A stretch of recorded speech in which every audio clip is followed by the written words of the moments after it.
Bonjour chers frères et sœurs, Akwaba, bienvenue sur ce live. Que Dieu vous bénisse au nom de Jésus-Christ. Merci de partager et de faire suivre ce live à vos amis. Et que la grâce du Seigneur soit votre partage au nom de Jésus-Christ. Amen. Bonjour sœur Juliette Ndié. Que Dieu te bénisse. C'est le premier commentaire. Emilienne Batoum, que Dieu te bénisse au nom de Jésus-Christ. La lionne officielle, que Dieu te bénisse au nom de Jésus-Christ. Antoinette, que Dieu te bénisse. Bon, je commence ce live très rapidement. Je ne vais pas prêcher avec ce chapeau sur la tête. Je viens saluer mes amis et mes frères et mes sœurs de la Côte d'Ivoire. Je tiens à vous dire que je vous aime beaucoup. Hier, j'ai fait une blague. Hier, j'avais le maillot des Lions indomptables. Aujourd'hui, je suis habillé en mode Yoni. Yoni, si vous connaissez Yoni, c'est lui qui a habillé, Asalfo, c'est lui qui a habillé Ahmed Bakayoko, c'est lui qui habille les grandes personnalités. C'est un grand prédicateur en Côte d'Ivoire, s'habille chez Yoni. Donc quand j'étais arrivé à Abidjan, j'avais demandé à aller à un endroit où, quand je m'habille, qu'on sente que je porte ivoirien. Alors il n'y avait pas meilleur endroit que Yoni. Donc je suis allé chez Yoni et j'ai acheté quelques chemises, quelques boubous là-bas. Donc ce soir je suis habillé en ivoirien. Et ça c'est un chapeau en l'honneur de ma belle famille ivoirienne. Donc hier j'ai fait un live pour dégamer un peu hier soir. Et je sais que les gens l'ont bien pris. Il n'y a pas eu de mauvais feedback. Mais je tiens à dire que c'était vraiment pour s'amuser. Les Ivoiriens, moi je les aime beaucoup. Je ne parle pas pour le Cameroun. Moi j'aime la Côte d'Ivoire en particulier. Je me sens très bien à Abidjan. Et voilà. Donc que Dieu vous bénisse au nom de Jésus-Christ. Et sentez-vous toujours respecté. C'était juste ce petit clin d'œil que je voulais faire pour dire que ne prenez pas mal la vidéo d'hier. C'était vraiment pour rire parce que je me souviens à la CAN, lors de la CAN au Cameroun, la dernière CAN, alors que le lion indomptable, le lion qui avait été présenté comme mascotte du Cameroun avait été présenté, Bravador avait fait un montage vidéo et ce montage vidéo, bien qu'il était vraiment en train de descendre ce lion qui était présenté, m'a fait rire plus que toute autre chose. J'avais ri de ce live de Bravador quand il présentait la mascotte des lions. J'avais tellement ri que j'étais tombé de ma chaise. Je n'arrivais même pas à respirer. Donc, quand j'attendais avec beaucoup d'impatience la mascotte ivoirienne et puis elle est venue, c'était aussi pas pour rendre, mais bon, c'était juste pour faire un clin d'œil, ok? Nous sommes des amis, nous sommes des frères, et je suis habillé en Yoni ce soir, je suis en maillot ivoirien, ok? D'accord, passons à la parole de Dieu. C'était vraiment pour vous saluer que j'avais ce chapeau que j'ai acheté en Côte d'Ivoire. D'accord, j'espère que vous allez bien. Que Dieu vous bénisse au nom puissant de Jésus-Christ. Je viens parler d'un sujet assez important, assez délicat, quelque chose qu'il nous est arrivé de mépriser ou de ne pas comprendre souvent. L'importance du corps humain. Le corps humain est quelque chose d'assez impressionnant. Le corps humain est cet élément que Dieu nous donne afin que nous puissions nous mouvoir. Quand mon esprit a envie de toucher l'armoire, c'est par ma main. Nous sommes animés par le Saint-Esprit. Notre corps est le temple du Saint-Esprit et Dieu habite en nous.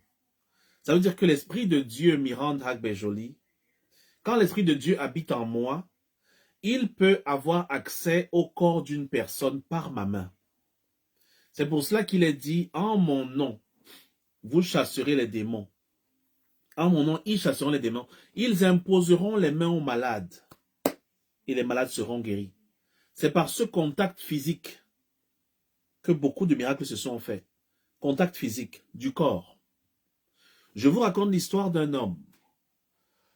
Il y avait un milliardaire qui était arrivé dans une clinique. Et il venait de faire un accident et son pied avait été amputé.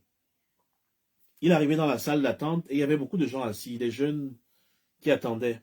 Il a regardé et puis il a dit, est-ce que quelqu'un est prêt à me donner son pied? Je suis prêt à payer 1 milliard. Je veux ce qu'une personne me donne son pied, on ampute la personne, on me donne son pied. Et je vais fonctionner normalement. Je vous en prie, j'ai 1 milliard. Tous ceux qui étaient assis dans la salle sont restés, ils se regardaient les uns les autres et disaient, qui va donner son pied? Non. Chacun là dans cette salle, chacun dans sa pauvreté, a préféré garder son pied. Parce que le pied, la valeur de ce pied est supérieure à 1 milliard. Dans les faits et dans la réalité. Avec ce pied-là, je peux me faire 10 milliards. Avec ce pied-là, je peux avoir la paix avec ma famille. En fait, ce pied dépasse le milliard que tu vas me proposer. Beaucoup de jeunes aujourd'hui ne se gênent pas. Et dans certains pays, sur le continent, il y a des jeunes qui vendent leurs orteils, ils donnent leurs doigts, ils coupent les doigts, ils font des choses, des pratiques bizarres. On te donne 100 millions juste pour le petit bout de ton petit doigt de la main gauche. Et puis, comme les humains ne connaissent pas la valeur de leur corps, on se dit, mais ça fait quoi? Moi, j'ai 10 doigts. Si je donne un petit bout du petit doigt, là, ça va me faire quoi? Alors, ils se livrent à des sacrifices bizarres. Beaucoup donnent leurs cheveux et les vendent. Or, nous savons tous que dans la parole de Dieu, il y a l'histoire d'un homme qui était un homme fort et dont Dieu avait caché la force dans sa chevelure. Cela dit, la chevelure de l'être humain peut porter beaucoup de choses et qui agit dans la vie de l'être qui porte cette chevelure. Si la force de Samson était dans ses cheveux n'étaient pas simples. Alors, si ses cheveux lui sont enlevés, sa force part. Jésus-Christ marchait.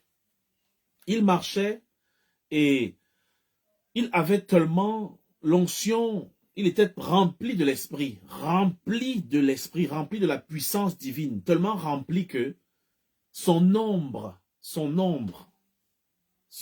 guérissait les malades. Et quand Pierre et les apôtres ont commencé à marcher sur cette terre, il est écrit que l'ombre de Pierre guérissait les malades.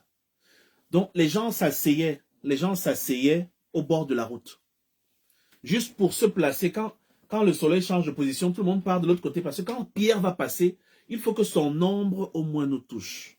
Tu ne peux pas voir l'ombre sans la présence du corps. Il y a un grand prophète qui s'appelait Élisée. Élisée, quand il était mort, il a été enterré. Merci à ceux qui envoient les étoiles. Après avoir été enterré, un jour, il y avait la guerre en Israël. Et les soldats étaient en train de fuir. Les soldats étaient en train de courir dans toutes les directions. Et un soldat est mort. Ce soldat qui était mort, on l'a ramassé et on l'a jeté dans la tombe où Élisée avait été enterré. Quand il est tombé au niveau de ce trou, il a touché un os, le bout d'un os du prophète Élisée. Automatiquement, la vie est revenue en lui. Le prophète Élisée était déjà mort. Mais dans ses os, il y avait la puissance de donner la vie à un mort. Et cela fut compté comme le dernier miracle d'Élisée, après sa mort, sa dépouille mortelle. Vous vous demandez pourquoi?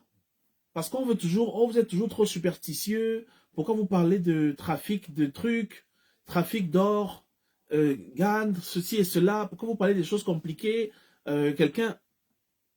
Parce que nos corps sont précieux. Le corps humain est une machine qui dépasse la machine qui va être organisée ou construite dans 10 000 ans. Le corps humain actuel, maintenant. Le corps humain est tellement unique, est tellement construit d'une façon bien spécifique que chaque être humain qui naît a sa propre marque. Chaque humain. Et tu ne vas pas voir les mêmes, même pour les jumeaux. C'est tellement spécifique qu'on se rend compte qu'il y a une intelligence derrière et c'est Dieu qui crée. Le corps est tellement puissant que lorsqu'on annonce la naissance du Seigneur Jésus-Christ, on dit « Un enfant nous est né, un fils nous est donné. » Parce que quand le Seigneur Jésus-Christ vient, il y a le côté corps, qui est l'enfant qui est né, et un fils nous est donné, il y a le côté esprit, il y a le côté divin. Dieu a donné son fils dans le corps d'un humain. D'où un enfant nous est né, physique, un fils nous est donné, spirit. Et la domination est sur ses épaules. Alléluia. Donc le corps humain est le temple du Saint-Esprit. Le corps humain est le seul endroit dans lequel l'Esprit de Dieu se sent à la maison. Le corps humain est le seul endroit où l'Esprit de Dieu se sent à la maison. Donc, une personne qui est remplie du Saint-Esprit, lorsque vous voyez d'ailleurs les traductions, lorsque Samson devait faire la guerre, dans les traductions originales, il est écrit « Et Samson se revêtit de l'Esprit de Dieu ». Dans certaines versions, il est écrit « Et l'Esprit de Dieu descendit sur tel ». L'Esprit de Dieu descendit sur tel. Le mot exact, c'était qu'il s'est habillé, Samson s'habillait, il s'habillait avec l'Esprit de Dieu. C'est comme une veste que tu mets sur toi. Quand l'Esprit de Dieu descend sur toi, tu es habillé avec. Et ça fait un peu comme une structure. Vous savez, la différence entre les insectes et les animaux, c'est que le squelette de l'animal est à l'intérieur. Et la chair est à l'extérieur. N'est-ce pas? Mais le squelette de l'insecte est à l'extérieur et la chair est à l'intérieur. Lorsqu'une personne est remplie ou recouverte du Saint-Esprit, il y a cette action selon laquelle l'Esprit de Dieu descend sur toi. Et quand l'Esprit de Dieu descend sur toi, tu n'es plus la même personne. Tu vas toucher une personne et la personne est guérie immédiatement. Il est arrivé souvent lors des rencontres, avant le corona, quand je voyageais beaucoup, que je sois en train de prêcher dans une église. Et pendant que je suis en train de prêcher et parler de la puissance de Dieu et du Saint-Esprit, je sens comme quelque chose qui se passe sur moi. Je sens à l'instant T qu'il y a une force, la force de Dieu est sur moi. Et là, souvent, je dis, est-ce qu'il y a un malade dans la salle? À l'instant T, parce que c'est comme une connexion. Qui est malade, se lève ta main, le Seigneur te guérit tout de suite. Et parfois, je m'amène et je te touche, et je touche, et je touche. Et le Saint-Esprit touche et guérit de cette façon. Par conséquent, les corps que vous voyez là, les gens que vous voyez marcher dans la rue, ils ont un programme, ils ont une puissance, il y a quelque chose en eux. On ne peut pas penser qu'on peut tuer un être humain et ça passe inaperçu. Parce que le corps humain est mystérieux. Vous pouvez voir, frères et sœurs, dans le livre de Genèse 4, je crois, Genèse 4. Genèse 4, là où Caïn a tué son frère par jalousie. Il l'a amené dans les champs et il l'a tué. Et il est parti. Il s'est dit que c'était bon, c'est fini, voilà. Et Dieu lui a dit, Caïn, où est ton frère? Où est ton frère? Je voudrais qu'on lise, pour que vous compreniez quelque chose. Dans le livre de Genèse 4, oui, Genèse 4, verset 8. Bonsoir la Black Beauty, bonsoir maman Juliette Bidangono. Que Dieu vous bénisse au nom de Jésus-Christ, Valérie Foyette. Que Dieu vous bénisse. Cependant, Caïn adressa la parole à son frère Abel. Mais comme ils étaient dans les champs, Caïn se jeta sur son frère Abel et le tua. Que Dieu te bénisse, Marie-Thérèse. Que Dieu te bénisse au nom de Jésus-Christ. L'Éternel dit à Caïn, « Où est ton frère Abel, Shabbat ?» Il répondit, « Je ne sais pas. Suis-je le gardien de mon frère ?» Parce que voilà quelqu'un qui est dans le déni. Il a fait du mal et il dit, « Je ne sais pas. Est-ce que je suis son gardien? Est-ce que c'est moi qui... Il se désengage. Est-ce que je suis le gardien de mon frère? C'est-à-dire, je me désengage. C'est pas, je n'ai rien à voir avec ça. » Écoutez ce que Dieu dit à Caïn. L'Éternel dit à Caïn, « Où est ton frère Abel ?» Il répondit, « Je ne sais pas si je suis le gardien de mon frère. » Et Dieu dit, « Qu'as-tu fait? La voix du sang de ton frère crie de la terre jusqu'à moi. » Qu'est-ce qu'il dit? La voix du sang de ton frère crie de la terre jusqu'à moi. La voix du sang de ton frère crie de la terre jusqu'à moi. Ça veut dire que le sang parle. Vous croyez que c'est seulement la bouche qui parle? Vous croyez qu'on parle seulement avec la bouche? Dieu entend. C'est pour ça que je dis souvent aux gens qui sont malades. Dis, Seigneur, entends les cris de mon corps. Seigneur, entends les cris de mon corps. Je ne sais pas comment m'exprimer, je souffre tellement. Entends les cris, Seigneur. Et tu restes tranquille.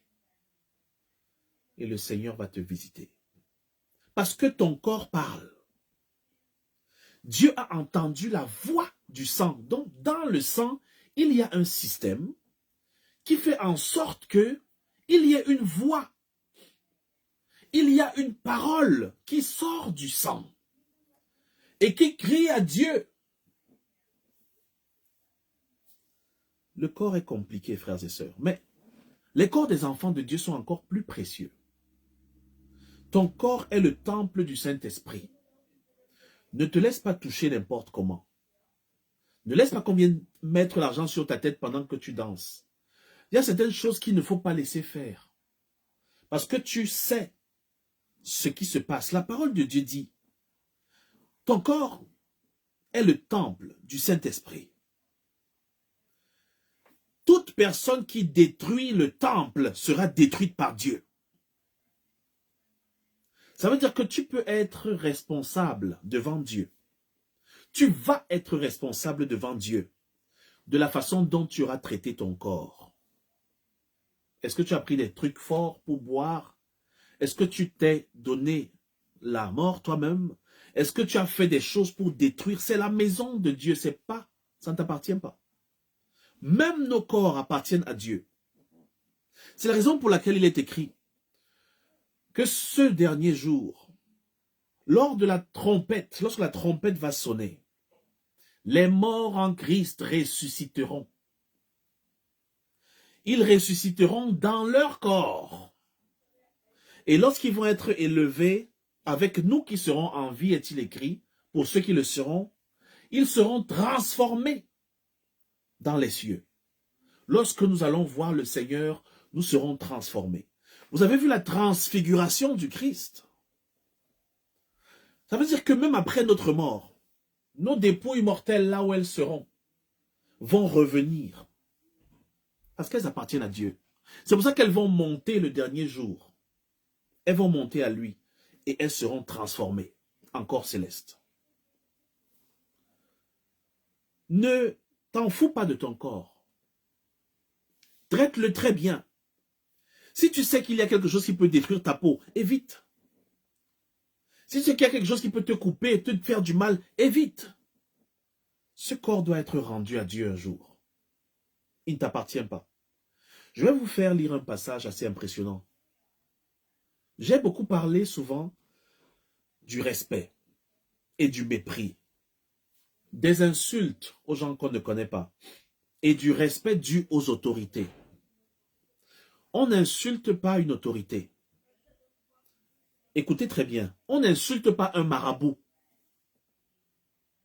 On n'insulte pas un tradit praticien.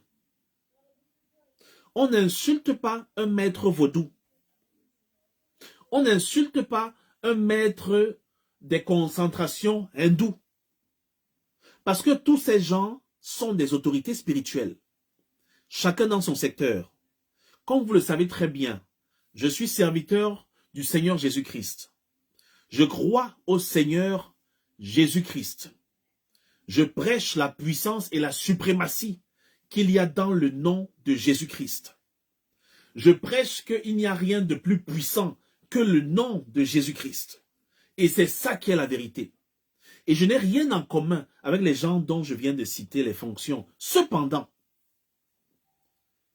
je les respecte. Et je ne peux pas les insulter. L'exemple que Dieu prend, lorsqu'il parle du respect, va vous surprendre. L'exemple que Dieu prend, lorsqu'il parle du respect des autorités, va vous surprendre. Parce que vous allez dire, on n'insulte pas. Oui, on n'insulte pas ces autorités, on n'insulte pas un prêtre, on n'insulte pas un pasteur.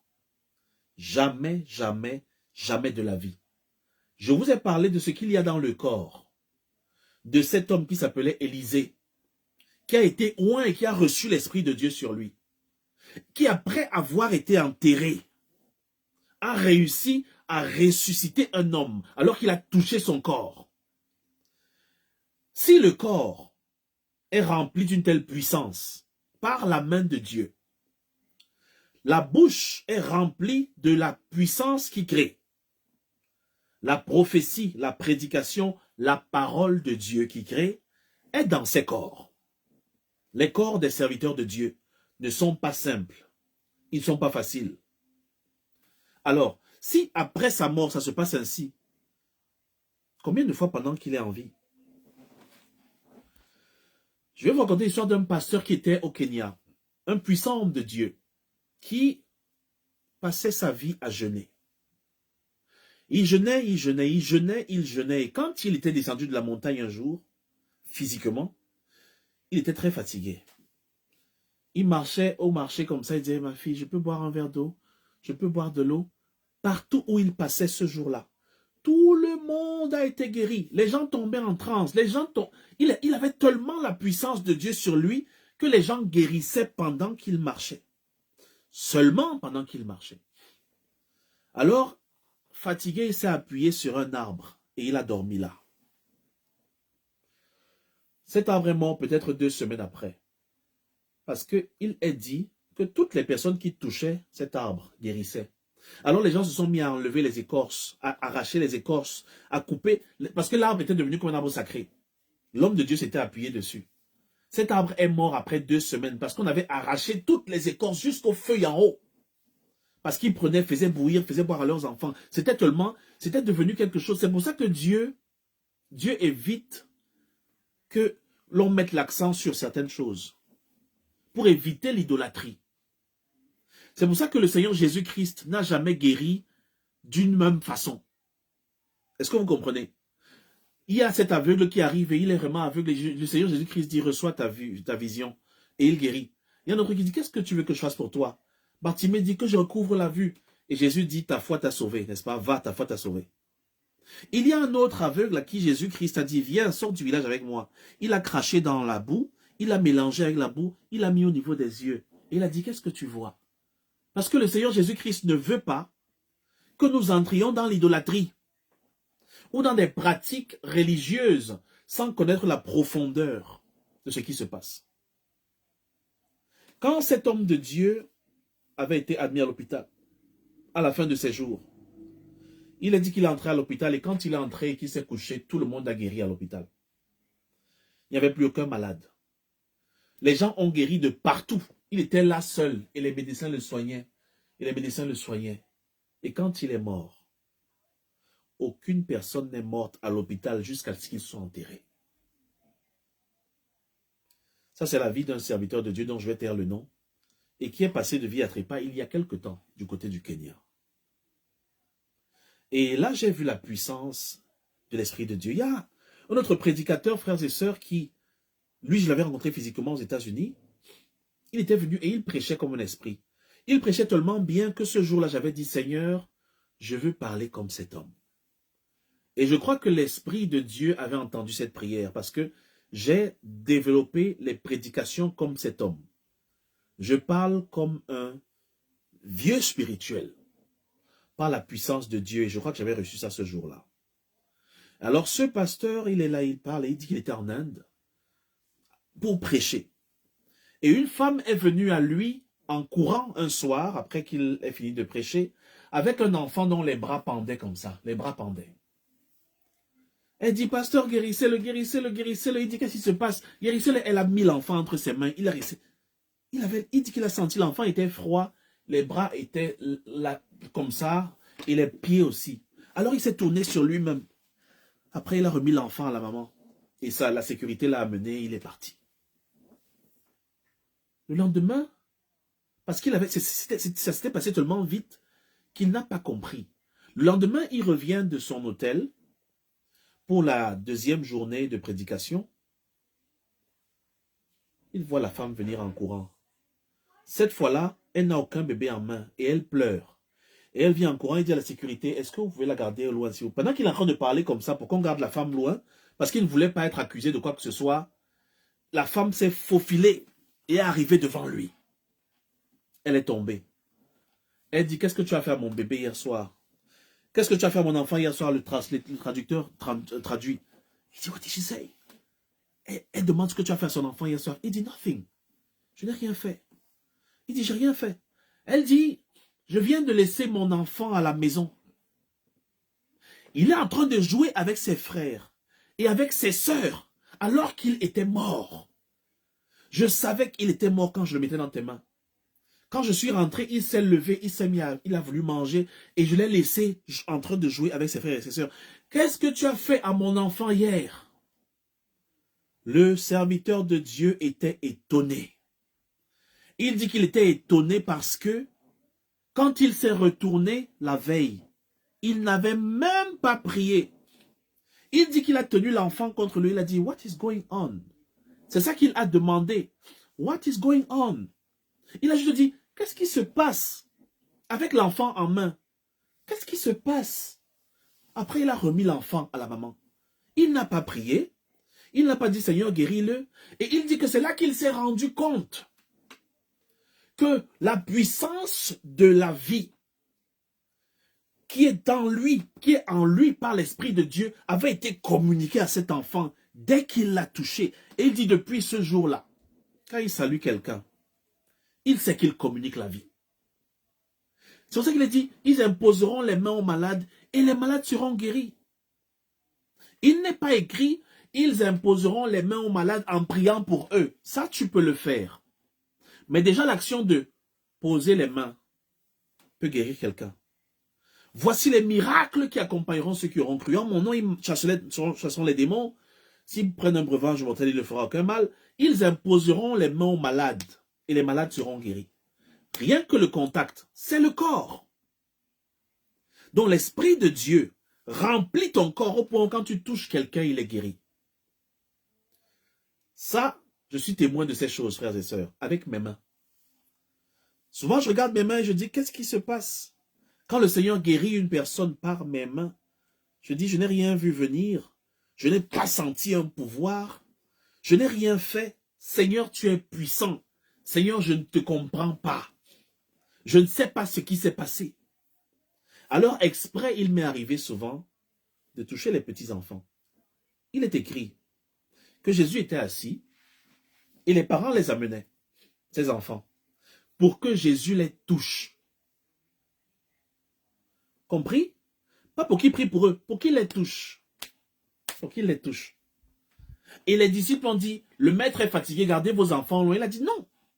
Laissez les enfants venir à moi. Laissez-les. Ne les empêchez pas. Car le royaume appartient à ceux qui leur ressemblent. Jésus les touchait. Et il jouait avec eux. Et il courait. Et il montait. Et il descendait. Si vous voyez Jésus-Christ, à l'époque où il était sur cette terre, vous allez être surpris par l'attitude que les religieux ont. Les religieux d'aujourd'hui veulent montrer qu'ils sont trop sérieux. Ils sont trop saints. Ils ne rient jamais. Ils ne se moquent jamais des mascottes des gens. Ils sont très sérieux. Ils marchent royalement. Ils ont un rire contrôlé. Merci d'envoyer les cœurs. Mais Jésus-Christ avait 33 ans quand il a été crucifié. Jésus-Christ était un jeune homme. Jésus-Christ jouait avec les enfants. Jésus-Christ causait avec les gens.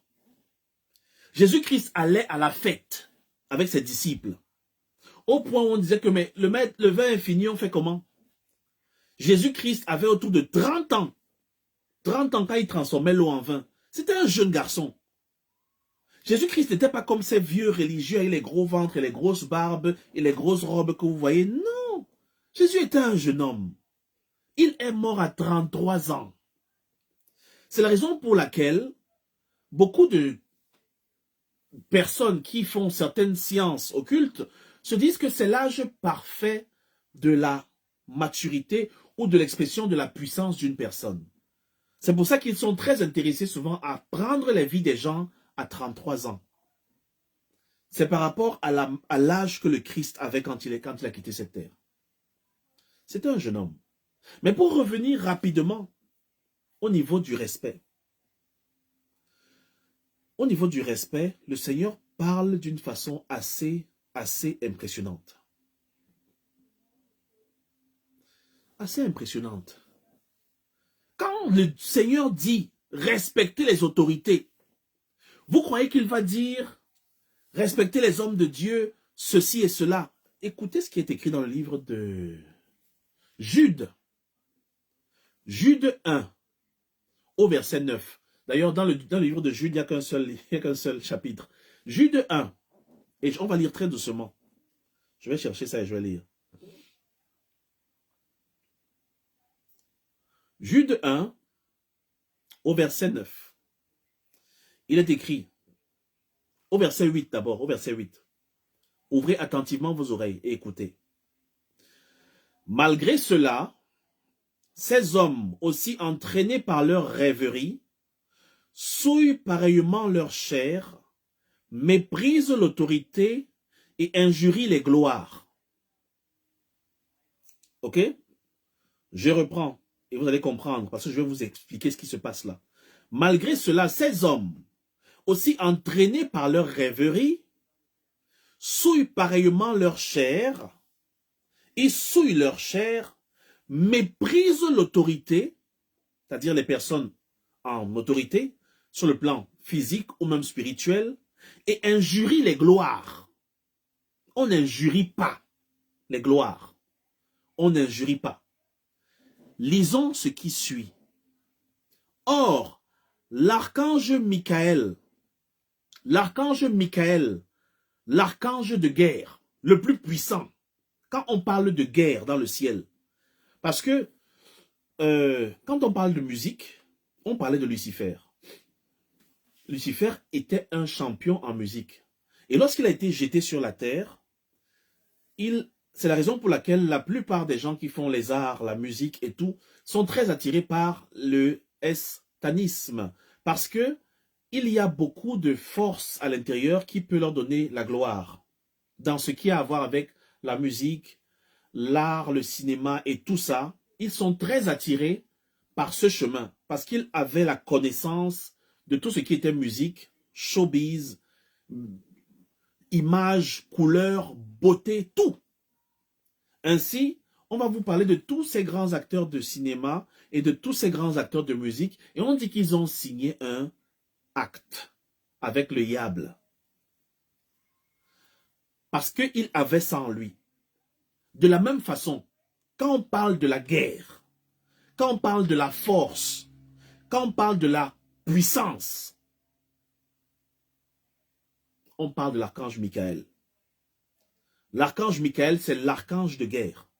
Et dans plusieurs livres et dans plusieurs religions, dans les livres de combat spirituel, au niveau de la religion du Vatican, on invoque l'archange Michael pour des cas spécifiques. Et pour tous ceux qui ont assisté à ces événements, à ces moments de puissance, quand on invoque la présence de cet archange puissant de Dieu, souvent c'est terrifiant. Quand l'archange Michael descend, alors qu'ils invoquent par des prières, c'est souvent la débandade. C'est la débandade. Mais l'archange Michael, je ne l'invoque pas quand je prie parce que il est envoyé par Dieu. Il est intervenu à plusieurs reprises dans des combats. Et dans des combats, tout ce qui me concerne. Mais il est intervenu au nom de Jésus-Christ. Parce que quand tu demandes à Dieu, par Jésus-Christ, d'envoyer ses anges de guerre pour te protéger, pour détruire tes adversaires, au nom puissant de Jésus-Christ, l'ordre vient du Seigneur Jésus-Christ. Et l'archange de guerre est détaché avec toutes ses armées. Nous n'avons pas l'autorité ou le pouvoir de faire déplacer un archange. Vous savez, il y a des grades au niveau, sur le plan angélique. Il y a les anges, comme les prêtres, n'est-ce pas, comme les évêques. Mais il y a les archanges, comme archi-évêques, archevêque, l'archevêque, l'archevêque de telle partie.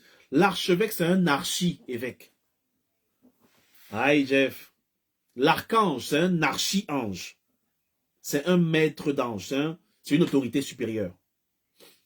Écoutez ce qui est dit de cet archange, qui a la même autorité que l'archange qu'il vient combattre. Et pourquoi ils se rencontrent? Lisez. Or, l'archange Michael, lorsqu'il contestait avec le diable,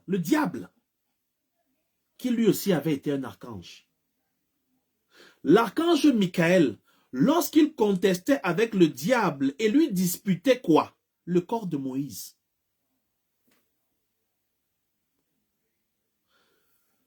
Vous croyez que vous allez négliger vos corps? Moïse, l'homme de Dieu, est mort. Et quand Moïse est mort, le diable a voulu voler son corps. Le diable est descendu pour voler son corps et Dieu a dépêché l'archange Michael, l'archange de guerre.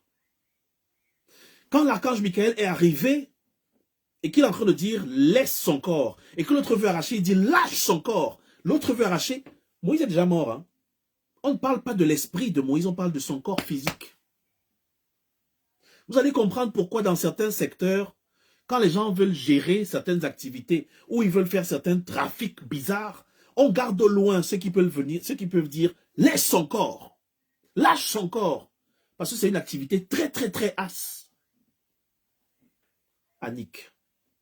Très. Ça veut dire que ça montre un niveau de satanisme très avancé. Quand déjà les gens veulent prendre possession d'un corps. Et gardez au loin ceux qui peuvent dire « laisse son corps ». Ainsi, quand le diable veut prendre le corps de Moïse, étant donné qu'il y a beaucoup de puissance, Dieu a marché avec lui.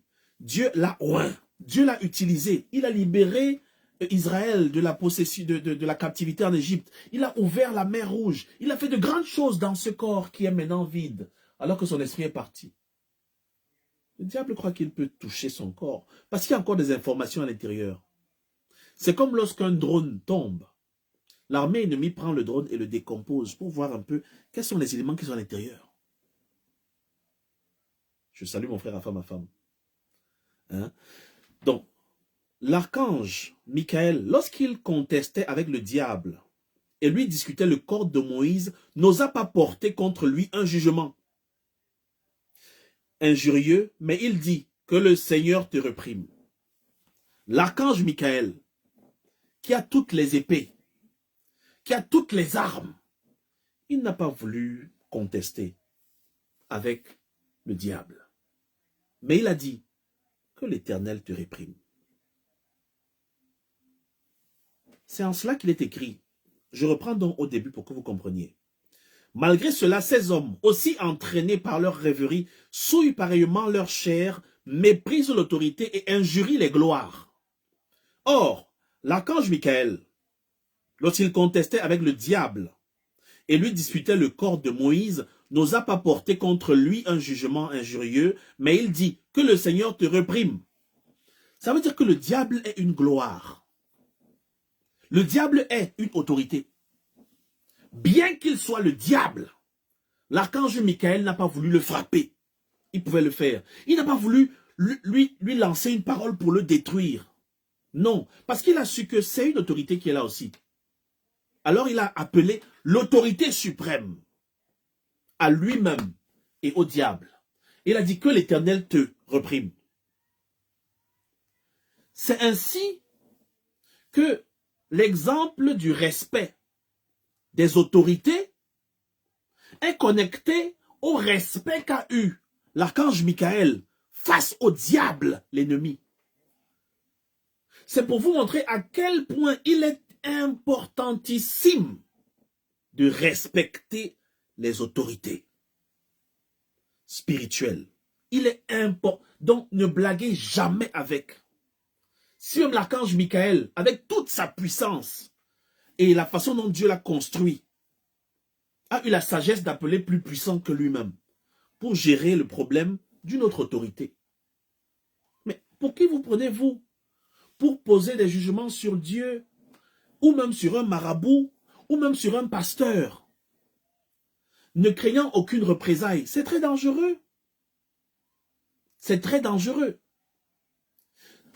C'est la raison pour laquelle, frères et sœurs, pour parler du corps, parce que l'exemple du respect, n'est-ce pas, vient alors que je suis en train de parler de l'importance de nos corps physiques. Nos corps physiques. Moïse, dans son corps physique, a vécu. Mais quand il est mort, le diable ne se bat pas pour prendre son âme, non. Ni même son esprit, non. Il veut son corps. Mais non. Je l'ai souvent dit et j'espère que vous allez comprendre ce soir. Quand moi je vais quitter cette terre, quand moi, pasteur Samuel Christian Tonje, je vais partir de ce monde, quand Dieu va me rappeler à lui et que mon corps va rester ici, j'ai donné cette instruction à tout le monde. Qu'on ne dise pas sur ma dépouille mortelle, car tu es poussière et tu retourneras à la poussière. Non. Parce que tu es poussière et tu retourneras à la poussière était une malédiction que Dieu avait donnée sur Adam parce qu'il avait désobéi. Et lui a dit, et toi tu es poussière et tu retourneras à la poussière d'où je t'ai tiré. Ça veut dire, tu vas rentrer là-bas.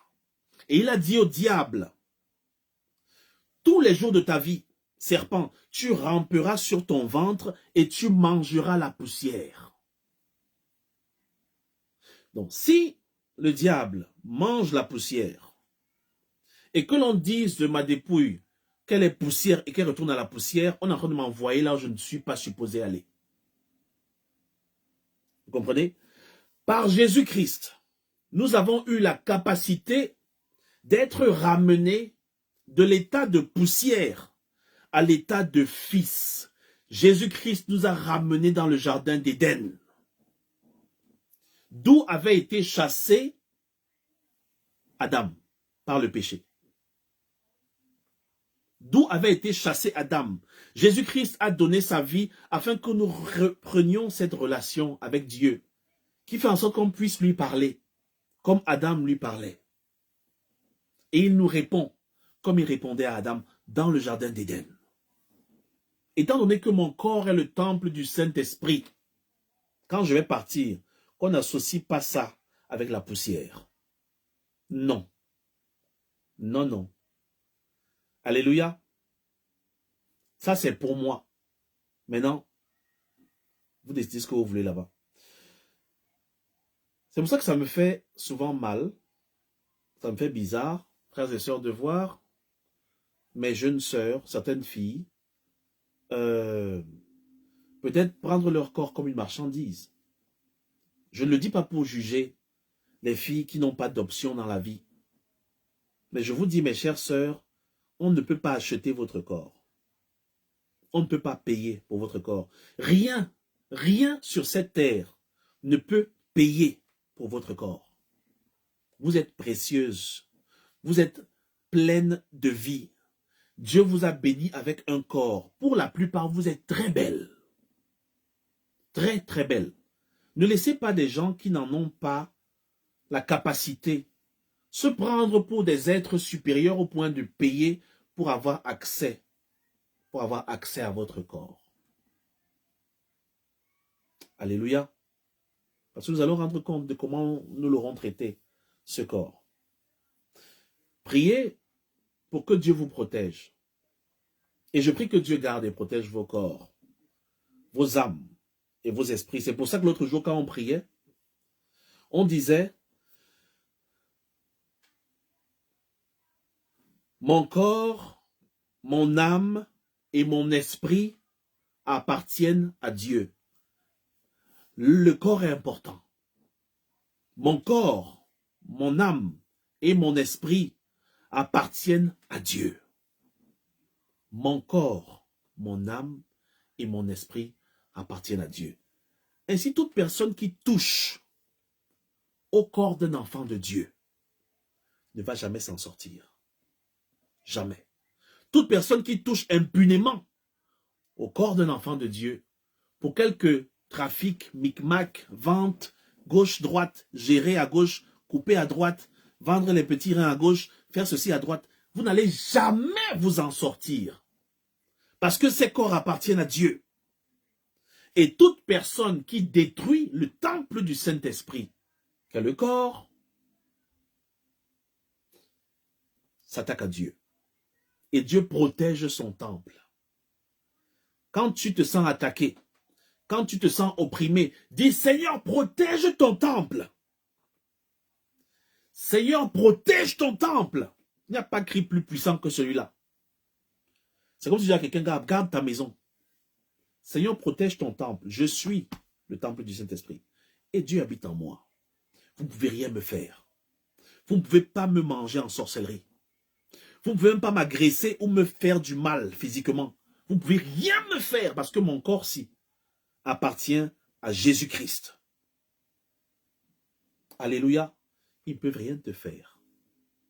C'est pour ça qu'ils essayent, et ils essayent, et ils essayent.